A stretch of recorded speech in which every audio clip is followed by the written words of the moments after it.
Hi అండి, అందరికీ నమస్కారం. వెల్కమ్ టు శ్రీజ పల్లె వంటలు. ఈరోజు మన ఛానల్లో వెజిటేబుల్ రైస్ చాలా సింపుల్ ప్రాసెస్లో చేసుకుందాం. పిల్లలకి లంచ్ బాక్స్లోకి పొద్దున్నే చాలా ఈజీ ప్రాసెస్, తొందరగా అయిపోతుంది. ఒకసారి తప్పకుండా ట్రై చేయండి, పిల్లలు కూడా ఇష్టంగా తింటారు. ఒకసారి ట్రై చేసి చూడండి. ప్లీజ్ సబ్స్క్రైబ్ చేసుకోండి, లైక్ చేయండి, ప్లీజ్ సపోర్ట్ చేయండి ఫ్రెండ్స్. ముందుగా అయితే స్టవ్ వెలిగించుకొని బౌల్ పెట్టుకొని దాంట్లోకి కొద్దిగా ఆయిల్ పోసుకుందాం. అలాగే కొద్దిగా గరం మసాలాలన్నీ వేసుకుందాం. వేసుకొని చూడండి, కూరగాయలను ఇలా చిన్న ముక్కలు కట్ చేసుకొని పెట్టుకొని ఆయిల్లోకి ఒక్కొక్కటిగా వేసుకుందాం. ఉల్లిపాయ ముక్కలు, పచ్చిమిర్చి, క్యారెట్, క్యాప్సికమ్,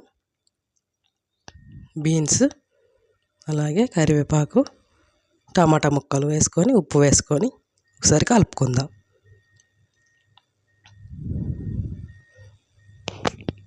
వీటిని కొద్దిగా మగ్గనిద్దాం.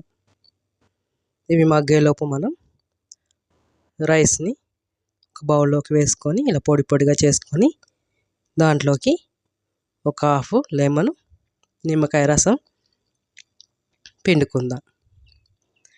నిమ్మకాయ రసం పిండుకొని కొత్తిమీర వేసుకుందాం. వేసుకొని ఒకసారి వీటిని అంతా మిక్స్ చేసుకుందాం.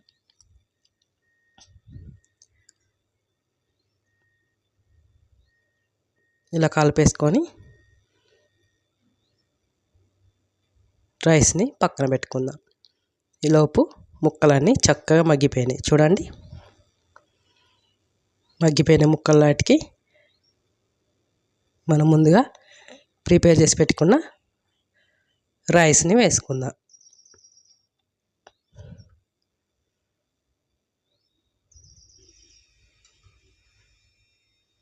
చూడండి, ఇలా అన్నం అంతా వేసుకొని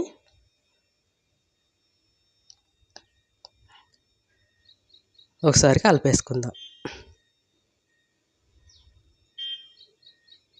మొత్తం ముక్కలకు అన్నం ముక్కలన్నీ కలిసేలా కలిపేసుకుందాం.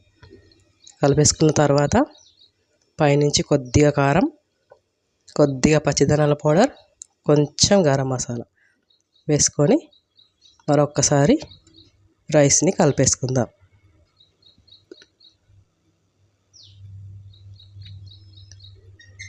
కలిపేసుకొని ఒక్క నిమిషం ఫ్రై చేసుకున్న తర్వాత అన్నం రెడీ అయిపోయిందండి.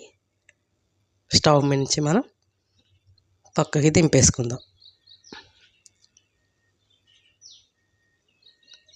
దింపేసుకొని వేరొక బౌల్లోకి సర్వ్ చేసుకుందాం. చాలా టేస్టీగా ఉంటుంది. తప్పకుండా ట్రై చేయండి. ప్లీజ్ సపోర్ట్ చేయండి, ప్లీజ్ సబ్స్క్రైబ్ చేసుకోండి. ఒక ప్లేట్ అనేది తీసుకొని దాంట్లోకి రైస్ వేసుకుందాం. రైస్ వేసుకొని దీంట్లోకి కొద్దిగా పెరుగును పెట్టుకుంటే చాలా టేస్టీ రైస్ అండి. పెరుగుతోటి చాలా టేస్టీగా ఉంటుంది. తప్పకుండా ట్రై చేయండి. ప్లీజ్ సపోర్ట్ చేయండి. థ్యాంక్ యూ ఫర్ వాచింగ్ అండి.